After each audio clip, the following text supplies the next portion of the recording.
So now we have Kyla Ripley, and she's going to talk about getting the most out of high-performing animals, but with high-performing teams. Good morning. What is a team? We all have our own script in our minds of what a team means. A group of people competing together in sport might be a team.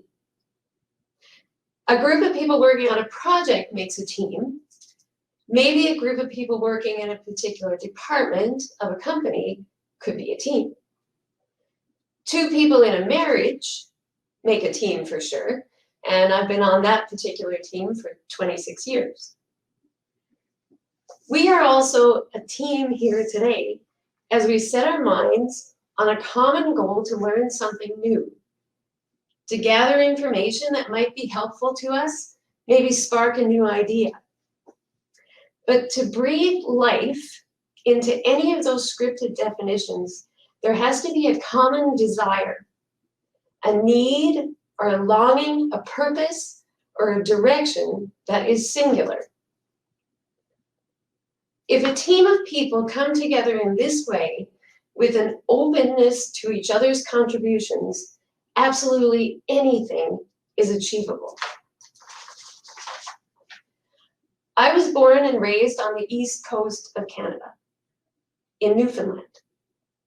But when you ponder the coast of a country, perhaps you think of the ocean, maybe scenery, cliffs, a beach, perhaps.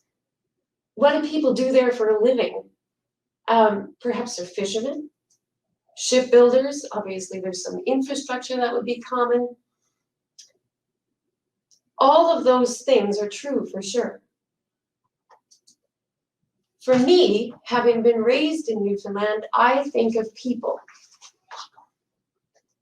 Newfoundlanders are island people with traditions built on the art of conversation, of storytelling, stories of the land, stories of the sea, and stories of each other, families, and how people get on together.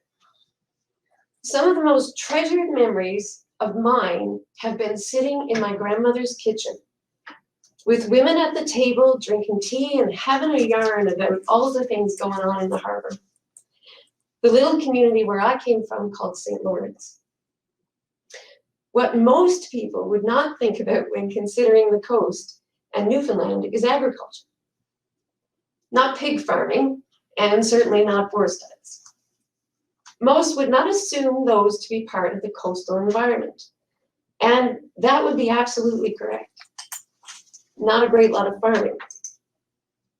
So how on earth did it come to be that I've spent 22 years of my life now working with pigs, mostly boars, and the fascinating people that make up our piece of agriculture and food production?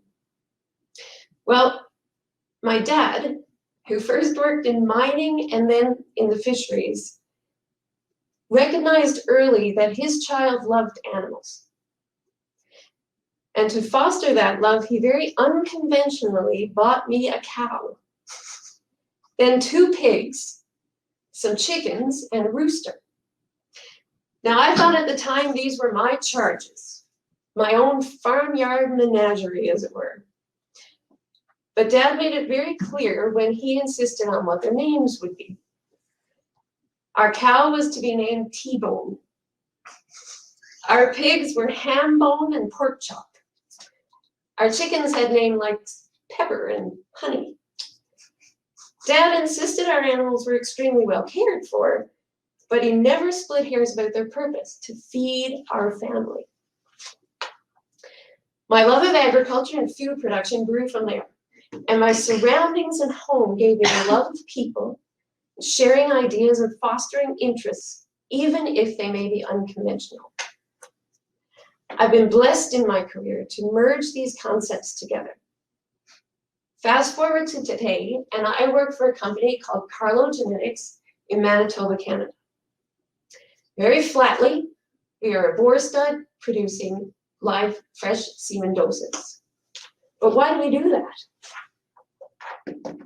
We believe our purpose is to serve the farmer, to transfer the highest quality genetics available to the greatest number of hog farms so they prosper in their production, in turn, feed the largest number of families possible.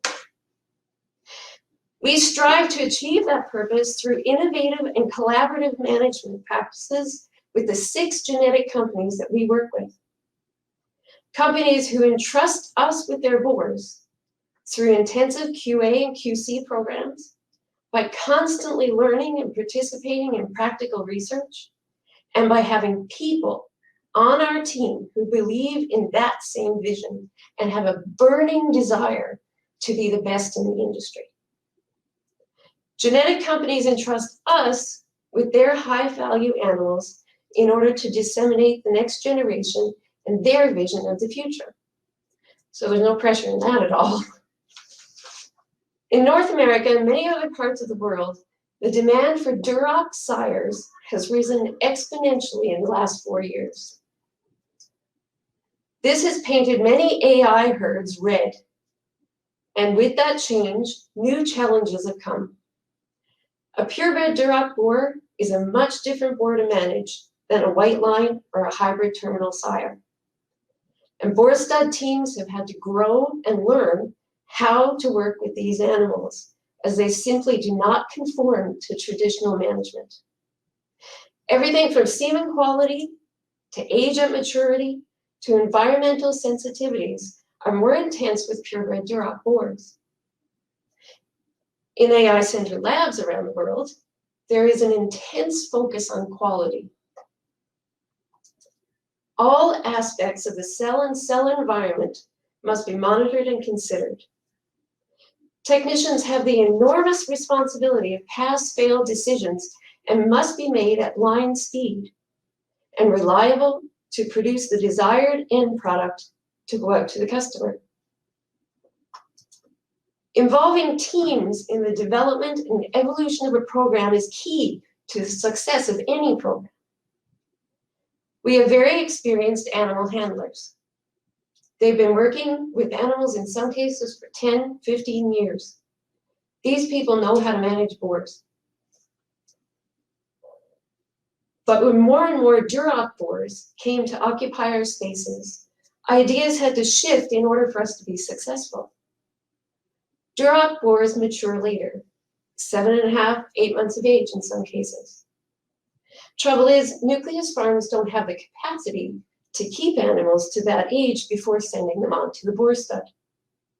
This is further complicated by the fact that it's not always most ideal. It was always most ideal to train boars in isolation so that they were ready to work when they came into the main herd. But we knew somehow we would have to find a way to allow these animals to mature before collection, but not lose ground on entry. So we sat down together with the idea that all or most boars would end up coming into the main herd untrained. The objective would be to train at 8 months of age. And the driver was lifetime semen quality, would be impacted forever if we could do this. There was a big reward. Sitting together with our animal care team, we tossed around ideas and brainstormed what things might look like now. With less time training in isolation, perhaps a few more hours could be dedicated to maintenance in the barn. That was a positive. But boars can't just be left alone in isolation all that time. The team recognized that wouldn't be good either, because they wouldn't be used to their handlers and they wouldn't be calm when it came time to actually train them. So every boar in isolation would still be touched and handled daily. We felt there would be a great value to track body temperature daily on incoming animals. That may gain us some insights. We've added that as a second positive. Now, to manage all new boars entering the main herd at one time and untrained, we resolved to break up the group among 3 production days so that the burden to collect all new boars was not too high on the team. Wednesdays for the first 2 weeks after entry would be dedicated to training, but that was okay because we covered maintenance while they were in isolation. And there, we had a plan. A working plan, a working plan on a task with a common goal, to get the best we could from the performance animals for these genetic companies. I'm happy to report that we've made a go of it. There have been new ideas along the way, some further adjustments to the plan, because everyone on the team was involved. We sat around and we had a yarn about it. We understood the reward. We built the story together of how we could evolve to work in this new way. You know, when I started in AI Center Labs back in the late 90s, we didn't have the tech we have today. We didn't have CASA systems, automorphs, nucleocounters, osmolality meters, automated vats, scales, dispensers, autoclaves. We had a microscope, a simple scale, a warm bath, and a sheet of paper with a formula on it to figure out how many doses the boar made. I remember when we hit 1,000 doses in a production run, it blew our minds how we got that done and out the door. Now, we routinely get to 8,000 and 9,000 doses on a production day. It is an awesome thing to see the rhythm of an AI lab on a big production day like that. A colleague of mine once shared with me that the organization of an AI lab must be like a well-choreographed dance. Everyone must know where they need to be and what steps they need to take to keep the rhythm. As I mentioned to you earlier, there is and has to be extreme care taken in quality in the production of clean, viable doses. Getting to that level of control is no easy task. Given the speed of production that must also be achieved to get the day done. In order to achieve that level of speed and precision, people must understand why they do things. People are not robots. They perform much better in varying circumstances if they have all the information they need. This is why we adopt cross-training in our labs to build understanding with all technicians so they can see the whole picture and understand how the tasks they perform affect the others and the workflow in the environment. It's time-consuming. It takes a long time, but it's worth it. It gives technicians more insight to recognize issues in the lab, and then they also have the tools to resolve those issues. There are 4 positions within our lab on a peak production day. We expect from the time a new technician starts with us to the point that they feel comfortable in those positions, it would take about 6 months. Some pieces come together more quickly, of course, and they have to build confidence. But other pieces may take much longer than that to master independently.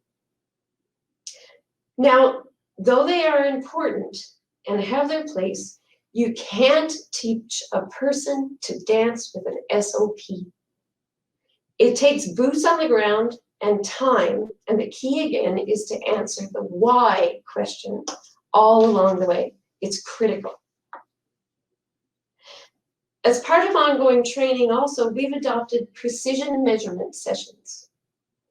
So what do we do with that? Let's take one example and look at pipetting. Pipette. Pipette is a pretty straightforward instrument. In this case, it's measuring a predetermined volume of semen. Now, to perform precision measurement and get something out of it, you want to compare outcomes. It would be easy to pull people together or even go to a technician separately, hand them a pipette, a sample, and say, make me 5 samples. And take them away, weigh them, analyze them, do whatever it is you're going to do. But what does a person get from that? I would suggest next to nothing. To have people get something out of a practice or a process, there has to be background information given to build understanding of why the process is needed. The outcome has to be made clear, and the driver behind it made known so that you can tell people and they understand what success will look like. So back to precision measurement as it relates to pipetting. Rather than as I described before, with a technician just handed a sample and blindly creating samples for you, perhaps a meeting would go something like this. You could gather everyone together. Today we are going to introduce the practice of precision measurement to assess our pipetting techniques. Pipetting technique and accurate measurement plays a huge role in the determination of accurate concentration of ejaculates. In turn, determines the number of doses a bore will contribute. We all know that.